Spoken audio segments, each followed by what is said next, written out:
Mark Canno. I was born actually in Cincinnati, but moved here in the early 70s. Went to Rye Neck High School. Played in the golf. Didn't really start playing golf till ninth grade.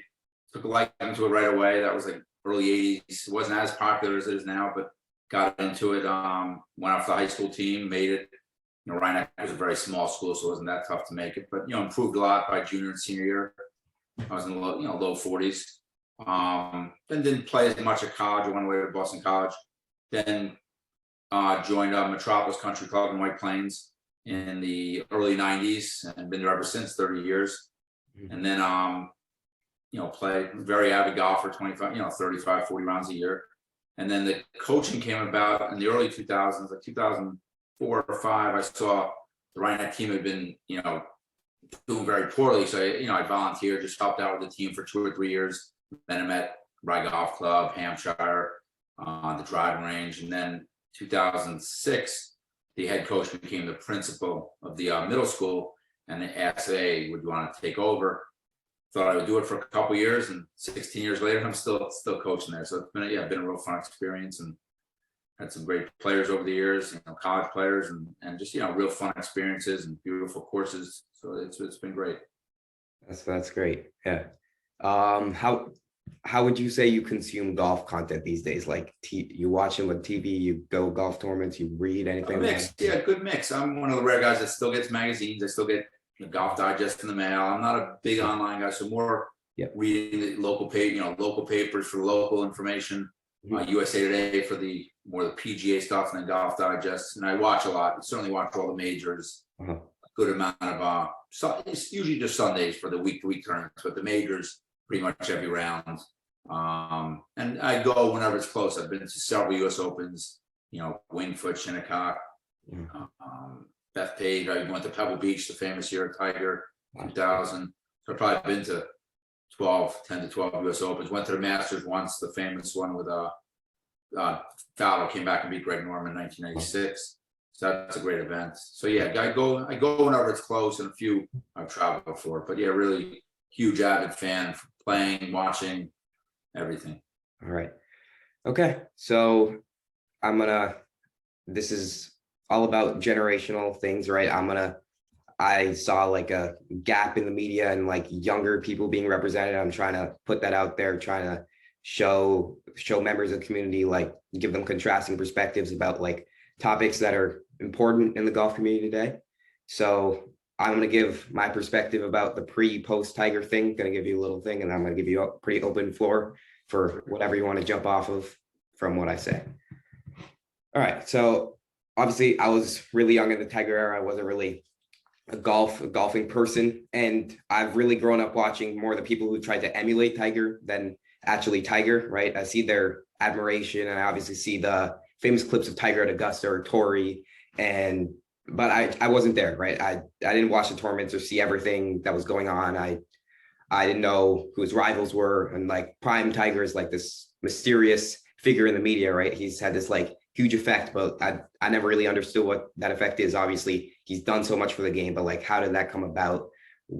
Like, what did he do? And like, what was the environment surrounding him? Because that's something that like you can never really capture with a clip or like or an article. So I thought I would ask someone who knew. All right. Yeah, that's great. Yeah, but yeah, I'd say that's a good point. But pre-1996, I think there was huge attention on the majors. U.S. Open, obviously the Masters every year come April, maybe a few other events, TPC, but otherwise it wasn't. Once he came along in 94, 95, 96 with the USAM, and then obviously, Masters 97, you really notice any event he played in, huge TV ratings, much more national interest, not just local at the site. So obviously it's been a positive, I'd say 95%. I'd say media attention much higher, fan attention double, triple, TV ratings much higher.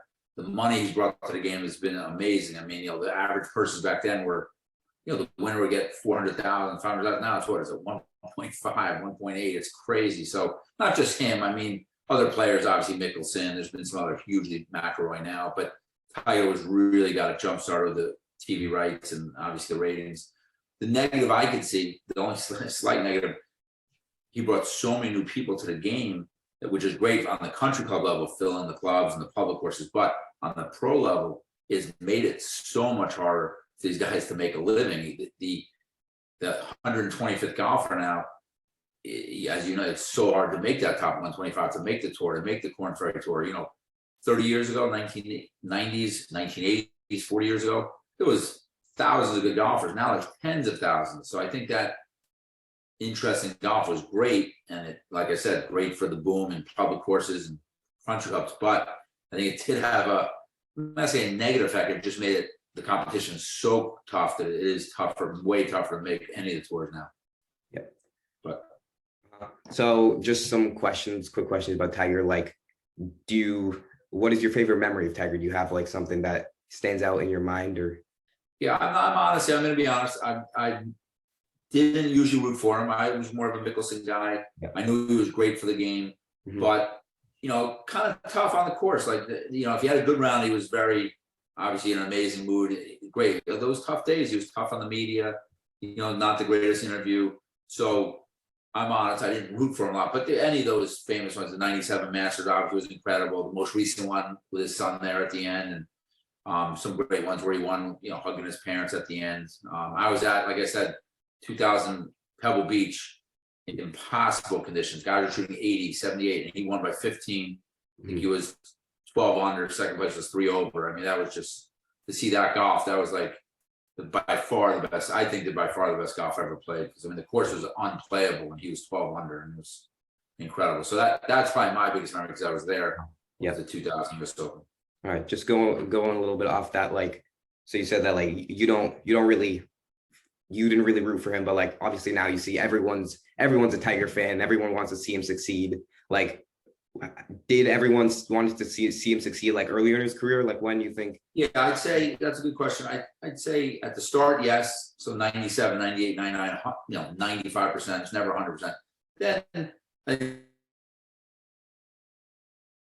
whether it was Sergio, whether it was Phil, whether it was, what was that guy? I think Bob May and the PGA, people wanted to see an upset. I don't think they were rooting against Tiger. I think they were more just, rooting for the upset. But I do think more in the 2008, 9, 10, 11, 12, those years when he wasn't playing as well and became a little tougher with the media, I do think there was a little, more backlash, but people rooting against it. But I still would say of my friends or the people I play golf with, probably 70% were still rooting for him.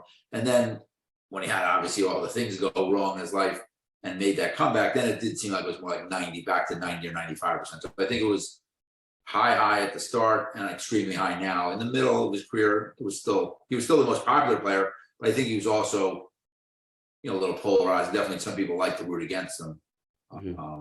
But now I agree with you. I think since the comeback, it's at least 95% rooting for him.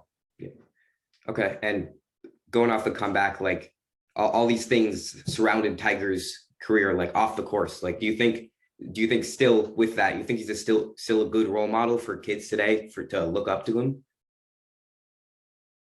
I'm going to probably say not great. I mean, I'm honest, I think it's okay to root for him. That's okay. But role model, yeah, I would say, yes. His competitive fire, his caring about winning, his, winning all, there's some great stuff there, but it definitely, I'd say not the perfect role model. Definitely better ones out there, whether it's on the golf course, whether it's tennis. I'm a big tennis guy, Roger Federer and Rafael Nadal. Those guys I would look to as better role models. Mike Trout in baseball, not an awful one, but definitely better ones out there. Yeah. Okay. So I know you run your own tournament, and you have for a while. And like, I just wanted to know, like, obviously the Tiger rise has been a lot. And have you seen like a lot of changes as like the game's become more popular as a result of him, like in the quality of even high school golfers are in your tournament? 100%. Yeah, definitely. So yeah, definitely. Just in the years I've done it from 2006 till now, when I started, if a guy broke 40, you were considered a really good high school golfer. Now, as you know from your team, you got to be shooting 36, 37 under par to be, to be really good. You make the team if you shoot 41, but to be, so yeah, just the all section, the guys that make stakes, the level has gone much higher. I'd say just in these 15 years that I've done, 2.5 to 3 strokes per 9 holes. I mean, that's a lot. I mean, used to be 40, you had a chance to make sectional. Now you're at 37. So it's maybe 2.5, 4 to 5 strokes per 18 holes. The kids have gotten better in those years, and there's still not a ton of kids from this area. Cameron Young, obviously, unbelievable. James Nicholas, that have gone on to these huge schools, Wake Forest and Vanderbilt. There's been a few, but you're still a lot more kids going to Ivy League schools, to, Patriot League's been very popular. 4 or 5 kids have gone to either the Bucknell, Lehigh, Lafayette route. So yes, more college players, but just much more competitive teams from Scarsdale to Rye to Mamaroneck to Harrison, just really good. Yeah, so I would say it's gotten better at all schools, but especially the top end. Okay, and just one last question to round it out. So obviously the motivation for the competitive players is skyrocketed, but what about the motivation for like recreational players, like the people you play with? Do you see like a motivation for them to get better is higher because of what they see in Tiger and how the game has become bigger and there's more people? Is there like a more competitive aspect even in the more recreational side of golf? That's interesting. I'd say somewhat. I wouldn't attribute that as much to Tiger. I do think he got a lot of people off their couches. Hey, let me try this game, go to the driving range. They took the game up. I haven't noticed in the last, amongst the guys I play with at Metropolis or my friends, they want to win, but I don't think it changed that much as a result of Tiger. I think just getting more people out there playing all over the country, all over the world. So you got to give them huge credit for that. Certainly the amount of people playing.